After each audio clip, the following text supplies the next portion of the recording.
Salam alaikum amatola mes chers et tendres. J'espère que vous allez bien. Moi ça va, alhamdoulilah blalamin. Un peu bizarre hier soir, mais sinon ce matin au réveil ça va mieux. Alhamdoulilah blalamin. Disons que la sourate 9 est très prenante. La sourate 9 à Tauba. C'est une sourate très lourde. Très lourde. Je crois que pour moi c'est une très belle sourate vraiment qui permet de lutter contre l'hypocrisie, la lâcheté, la paresse, hein, et contre des paroles qui ne coordonnent pas avec les actes. Et donc travailler sur cette sourate, c'est bien sûr conséquence. Qu'est-ce qu'il y a, Mika? Qu'est-ce qui se passe? C'est bien sûr lourde de conséquences, dans le sens où on ne l'étudie pas pour rien, on essaie de comprendre pour, admettons par exemple demain si on est dans un état de conflit, quand on est dans un état de conflit, qu'est-ce qu'on fait? Qu'est-ce qui se passe? Quels sont nos droits? Les droits des prisonniers, les droits comment dire, des personnes qui se sont ralliées à notre cause, des personnes qui demandent asile, les personnes qui demandent pardon, voilà. Comment traiter les prisonniers, tout ça. Enfin voilà, et comment surtout répondre à l'appel du Seigneur quand c'est le moment venu. Que faire, voilà, qu'est-ce que c'est que combattre, qu'est-ce que ça veut dire spirituellement combattre dans le djihad, dans le sentier d'Allah spirituellement, et combattre dans le sentier d'Allah de manière physique. Qu'est-ce que cela signifie, tu vois? Parce que si tu comprends pas, tu connais pas, tu sais pas, demain tu as un prisonnier, tu vas lui faire la misère, alors qu'au fait, Allah dit dans la sourate 9, s'il est prisonnier et qu'il se repent, bah laissez-le, tu vois, tu peux le relâcher, ou tu vois, si par exemple il y a, je sais pas, tu es sur le terrain de combat de manière physique, hein, et que d'un coup il a vu les bras et fait la salade et ça quitte de la zakat, bah voilà, ça y est, tu le laisses tranquille. Voilà, tu portes pas atteinte à sa vie, et c'est comme si il dressait un drapeau blanc en disant voilà, je souhaite la vie sauve, ma vie sauve, je me repens, tu vois. Donc tu vas pas aller continuer à te venger, à te dire vas-y crève, tu m'as fait la misère, crève. Non, il devient ton frère en islam. Donc tu vois, tu as plusieurs choses comme ça que tu dois connaître. C'est pour ça que tous les jours, tu vois, je peux faire par exemple une vidéo en disant faites attention, les criminels, vous allez... Allah dit dans le Coran, les criminels n'ont pas de place au paradis. Ça paraît logique.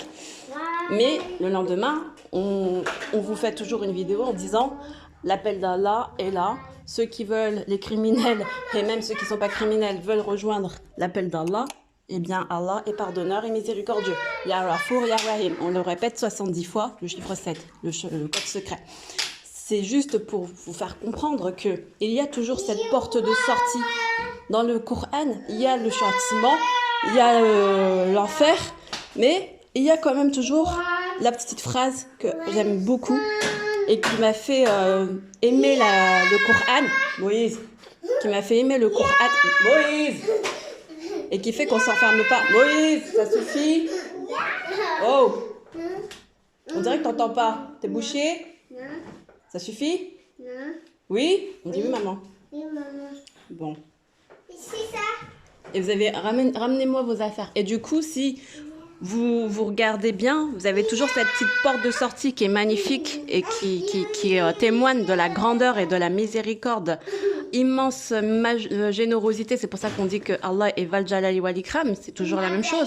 Et d'une majestueuse bonté, générosité. Parce qu'il donne toujours cette porte de sortie, cette porte de secours. Tu as fait du mal, tu es criminel, tu n'es pas quelqu'un de bien, tu as fait tous les actes de la terre ignobles, etc. Mais tu as toujours cette porte de sortie, cette porte de secours. Tu peux te repentir, tu peux demander pardon, tu peux revenir vers Allah. Et la sourate 9, c'est le repentir sincère, c'est le retour vers Allah. Et je témoigne en tant que, voilà, je vous ai déjà dit, voilà, quand tu travailles dans le milieu bancaire et tout, même si tu n'es pas vraiment conscient de ce que tu fais, même si, voilà, tu te dis, bon, allez, un verre de vin, c'est rien, ou une coupe de champagne, c'est rien, allez, toute une bouteille, c'est rien. T'es plongé dans cet univers voilà, de cette société-là. Ensuite, enfin là, je vous ai déjà raconté pas mal de choses de ma vie passée et je dis pas que je suis parfaite aujourd'hui, j'ai encore toujours des manquements. Tant qu'on respire, tant qu'on vit, on a toujours des manquements. Même celui qui dira qu'il est prophète, si Allah dit dans le Coran et il était repentant, ça veut dire quoi? Et il est toujours repentant, c'était un prophète qui était toujours repentant. Ah, ça veut dire quoi? Pourquoi il se repent s'il est parfait? Tu vois ce que je veux dire? Ça veut dire que personne n'est parfait. Et quand on dit les imams infaillibles, c'est qu'ils sont infaillibles, non pas dans le sens qu'ils ne font pas de péché ou qu'ils ne font pas de faute ou d'erreur. C'est que ils sont infaillibles dans le sens où ils savent, en fait, l'infaillibilité, c'est de savoir qu'on est faillible. C'est ça l'infaillibilité. Quand tu sais que tu es quelqu'un de faillible, que tu es un homme et que tu n'es pas Dieu, c'est que tu es déjà dans cette logique d'infaillibilité parce que tu reviens repentant tout le temps, constamment. Et ne pas oublier de revenir constamment repentant auprès de son Seigneur, c'est une forme d'infaillibilité. Tu vois, tu es infaillible dans le sens où tu sais que tu es faillible. D'accord? Tu sais que tu as des manquements. Et le fait de savoir constamment ça, eh bien, c'est ça, être infaillible. Pour moi, en tout cas, c'est la définition que je comprends le mieux. D'accord? Et quand Allah dit l'homme oublie, ça veut dire que l'homme oublie qu'il est faillible. L'homme oublie qu'il est, il est né avec cette logique de faute et de péché. Donc si on est né avec cette logique de faute et de péché, c'est que nous ne devons pas oublier de nous repentir constamment. Et nous repentir sincère, on l'a déjà étudié hier, ce n'est pas juste dire « pardon mon Seigneur » verbalement, mais c'est lourde de conséquences et d'actes qui sont très codifiés dans la loi d'Allah, dans le Coran notamment, d'accord? Et puis dans les feuillets purifiés de Moïse et d'Abraham, on a déjà vu tout ça. Ton était petit bébé. Bah vous étiez avec moi. Ouais, on était petits. Bah oui. Pour faire quoi? Bah pour jouer, vous amuser, tout ça. Voilà, donc non, loin de moi de vouloir d'avoir envie de partir, rejoindre mon Seigneur tout de suite, même si c'est vrai que je ressens énormément l'envie de rejoindre mon Seigneur le plus rapidement possible, tant qu'à faire, mais mon Seigneur sait, voilà, que je tiens à voir mes enfants grandir, je tiens à être auprès de ma famille et de les voir qu'on se voit évoluer les uns les autres, être auprès de ma Oumma, bien sûr, de ressentir l'amour fraternel entre nous, d'avoir une complicité que jusqu'à présent je n'ai pas encore connue, tu vois, j'aimerais bien expérimenter ça. Et non pas partir comme ça en étant déçu en étant déçu de l'humain, on va dire, entre guillemets, même si je ne suis pas déçue de l'humain, parce que si je témoigne aujourd'hui, c'est qu'il y a forcément, si je suis l'exemple de vous dire, voilà, je témoigne que tout est possible, on peut changer, on peut évoluer, on peut embrasser l'islam, on peut se connecter avec son Seigneur, hein. On peut garder cette amitié, cet amour, reprendre cet amour, cette amitié avec notre Seigneur, si on le veut, voilà, et si Dieu veut, tout est possible, voilà. Il ne faut pas désespérer de la miséricorde d'Allah. C'est quelque chose qu'il faut se mettre bien dans le cœur, hein. Et c'est pas parce que certains peut-être pourront dire « Ah ouais, mais celle-là, elle raconte ses péchés, nanani, nanana. » C'est juste en guise de témoignage, hein. J'aurais bien aimé ne pas étaler, mais je pense qu'au jour d'aujourd'hui, tu vois, les gens, ils sont tellement absorbés par leur ego, leur réputation, tu vois. C'est genre, il faut que j'ai le maximum de vues, il faut que j'ai 1 million de vues sur YouTube, sinon je suis nulle. Si j'ai pas au moins 100 abonnés, vraiment, c'est ridicule. Si je montre pas mon plus beau maquillage L'Oréal, je vais être moche. Si je parle pas bien et que je dis pas les phrases correctement, ben j'aurais pas de vue. Si jamais je fais pas bien les transitions et les montages vidéo, bah c'est sûr, on va pas me regarder. Si YouTube me censure, comment dire, me contacte pas pour un projet partenaire et m'envoie pas le cadeau de, comment on appelle ça, le trophée YouTube en acier, là, en argent, bah c'est que je suis nulle. Voilà, les gens se mettent trop la pression dans ce sens-là, du côté un peu superficiel des choses. Et ne voient pas que nous sommes que des humains. Comme dit Allah, une goutte de sperme. Merci. Une goutte de sperme et c'est fini, quoi. Donc, c'est pas la peine de se prendre la tête. Le plus important, c'est votre transformation intérieure, d'accord? Et il y a longtemps, on m'a dit, oui, t'es quelqu'un de superficiel, tu fais ça parce que, voilà... Tu montres tes photos parce que tu as envie qu'on t'acclame, tu fais ci parce que tu as envie d'être comme ça, tu as envie d'être aimé et tout et tout. Alors du coup, j'ai dit, oh, peut-être que c'est vrai. J'ai fait un travail sur moi-même pendant des années pour travailler cet aspect de plaire aux gens, plaire aux autres. Je recherchais l'amour des gens, rechercher l'amour des autres. Et Allah, du coup, a certainement apprécié ce travail-là et surtout que j'ai apprécié, moi, son aide. J'ai apprécié son aide jour après jour parce que, par exemple, je vois que je peux très bien être... on est juste 7 ou 8 abonnés et juste 5 vues, 3 vues. Mais je fais mon travail comme je pense être important, tu vois. Peut-être il y a une époque, avec ma chaîne YouTube, je pouvais faire 10 000 vues avant que j'embrasse vraiment l'islam. Et j'étais à côté de la plaque, tu vois. Aujourd'hui, je me dis pas que je suis mieux ou quoi, mais je me sens beaucoup plus heureuse, en tout cas de cet état d'esprit, de cette évolution. Bravo Moïse, de cette connexion-là. Et bien que je n'ai que 3 vues sur ma vidéo, tu vois. Bien que je n'ai pas le temps de faire les transitions, je n'ai pas le temps de bien travailler ma vidéo. Alors qu'à l'époque, j'avais des décorations super belles, je mettais derrière des décorations, je me faisais un brushing, je mettais bien mon maquillage, je refaisais ma vidéo 4000 fois avant de l'envoyer. Là aujourd'hui, c'est plus le cas du tout.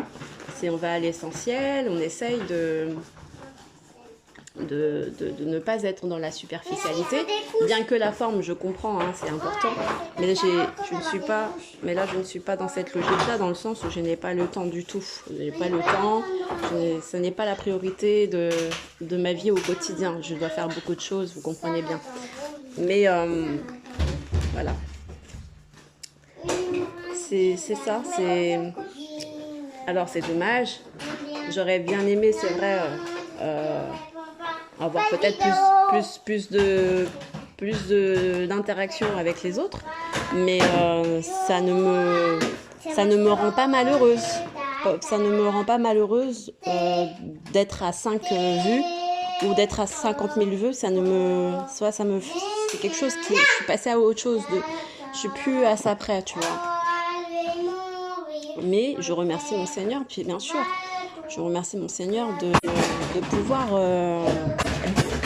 avoir quelque chose à dire. Oui, doucement, tu vois.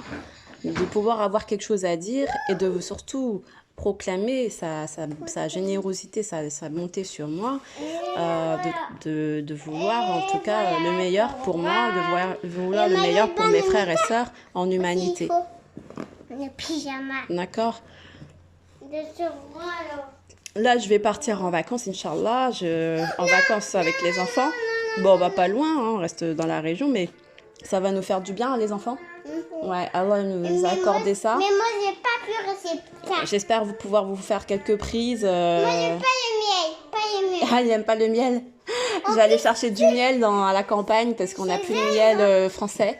Et mon miel de Kyrgyzstan, je l'ai fini parce que vu que je vous ai dit que j'étais tombée malade, j'avais la goutte et tout, donc j'ai fait un renforcement de système immunitaire par le biais de la médecine prophétique du prophète Mohammed sallallahu alayhi wa sallam.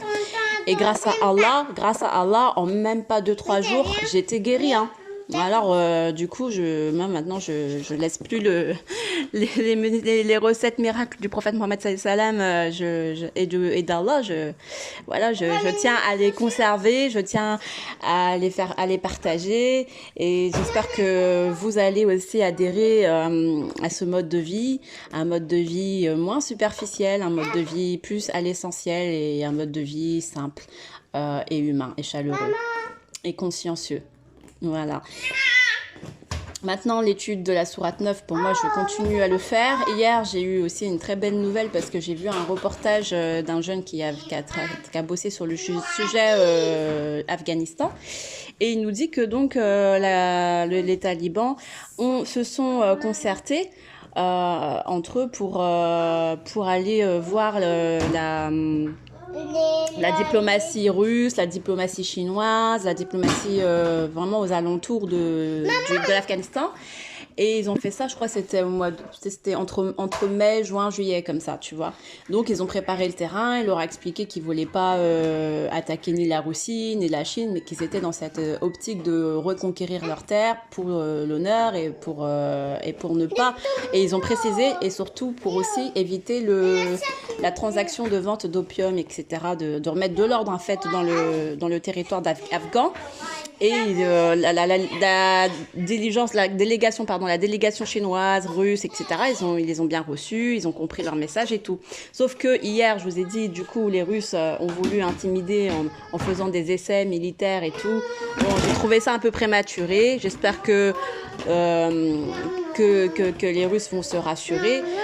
D'autant plus que moi, de mon côté, du point de vue spectateur, parce que je ne suis pas non plus sur place pour voir ce qui se passe et ce qui s'y fait, mais en tout cas du point de vue spectateur de ce que j'entends et ce que je vois comme démarche, les talibans n'ont pas fait les choses... ils ont fait les choses bien, c'est-à-dire qu'ils ont été voir les pays aux alentours, les gros pays comme la Russie, la Chine, et ils ont parlé, ils ont même donc entretenu des pactes d'alliance, pas des pactes de guerre ni quoi que ce soit. Ils ont expliqué ce qu'ils comptaient faire sur l'Afghanistan, ce qu'ils voulaient faire, et en plus ils ont expliqué qu'ils voulaient plus faire de vente d'opium, des choses... Voilà, c'est quelque chose qui rentre bien dans une belle logique de paix et d'harmonie. Et nous espérons qu'ils trouveront aussi au sein de leur parti, donc les talibans, ils expliquaient dans ce reportage qu'ils étaient quand même un peu hétéroclites, dans le sens où il y avait plusieurs formes de talibans, plusieurs groupes, quoi. Ils ne sont pas non plus unifiés. Ils sont unifiés face à l'armée qui est la force afghane en l'occurrence. Mais après, une fois que les forces afghanes sortiront du pays, ça laisserait place peut-être à des conflits entre eux, les talibans, entre les dirigeants, voilà, c'est des problèmes d'orgueil. Donc nous prierons pour que ça ne se passe pas mal. Nous prierons pour que les intérêts du pays et du peuple et de la paix soient mis en avant. C'est ça le plus important, et que les avancées sociales, humaines, soient prises en charge dans la miséricorde, dans l'amour. Je vous montrerai quelques reportages, notamment de tribus comme Pachtoun, qui luttent pour les libertés sociales, pour des droits pour la femme. Voilà, pour un peu plus de flexibilité pour la famille, voilà, pour se sentir un peu plus dans un pays de droit, et avoir d'éducation, par exemple pour les petites filles, les mettre à l'école, les éduquer. Donc ça, c'est des choses pour nous que ça semble normal, mais là-bas c'était pas encore rentré bien dans les mœurs. Et j'ai entendu dans un reportage que les talibans feraient ferait des concessions dans ce sens-là, dans ces questions sociales, prêterait plus, ferait